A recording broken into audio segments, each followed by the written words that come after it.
భారతదేశంలో గత 20 రోజుల నుంచి పెద్ద నోట్ల చలామణి రద్దుపై సామాన్య ప్రజలు పడుతున్న అవస్థల గురించి ప్రత్యేకంగా చెప్పాల్సిన అవసరం లేదు. ముఖ్యంగా నల్లధనం అరికట్టేందుకు ప్రధాని తీసుకున్న నిర్ణయంపై చాలా మంది విమర్శలు గుప్పిస్తున్నారు. మరోవైపు ఈ కష్టం కేవలం 50 రోజులు మాత్రమే అని, పెద్ద నోట్ల చలామణి పూర్తి రద్దయిన తరువాత నల్లపు పేరులు బయటకు వస్తారని, అప్పుడు నల్లధనం పూర్తి స్థాయిలో నిర్మూలించి అవకాశం ఉంటుందని ప్రధాని అంటున్నారు. ఏదేమైనా పెద్ద నోట్ల ప్రభావం మాత్రం సినిమా ఇండస్ట్రీపై భారీగా పడింది. ఇప్పటికే ఇండస్ట్రీ పెద్దలు ఈ అంశంపై రకరకాలుగా చర్చించుకుంటున్నారు. కొన్ని సినిమాలు వాయిదాల మీద వాయిదాలు వేసుకుంటున్నాయి. ఈ నేపథ్యంలో మెగా బ్రదర్ నాగబాబు ప్రధాని నరేంద్ర మోడీకి పూర్తిగా మద్దతిచ్చారు. తాజాగా ఆయన నల్లధనంపై కొన్ని సంచలన వ్యాఖ్యలు చేశారు. తెలుగు ఇండస్ట్రీలో హీరోల వద్ద అసలు బ్లాక్ మనీ అనేది ఎవరి దగ్గర కూడా లేదని, ఒకవేళ ఇండస్ట్రీలో బ్లాక్ మనీ అనేది ఏదైనా వస్తే అది కేవలం రియల్ ఎస్టేట్ వాళ్ళ వల్ల మాత్రమే అంటూ సంచలన వ్యాఖ్యలు చేశాడు.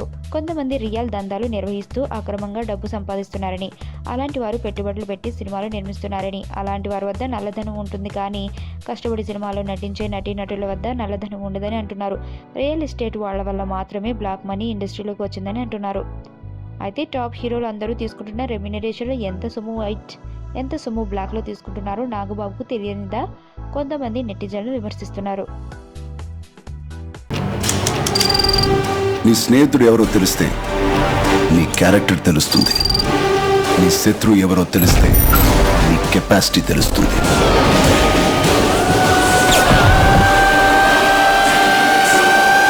నా శత్రువుని సెలెక్ట్ చేసుకున్నాను.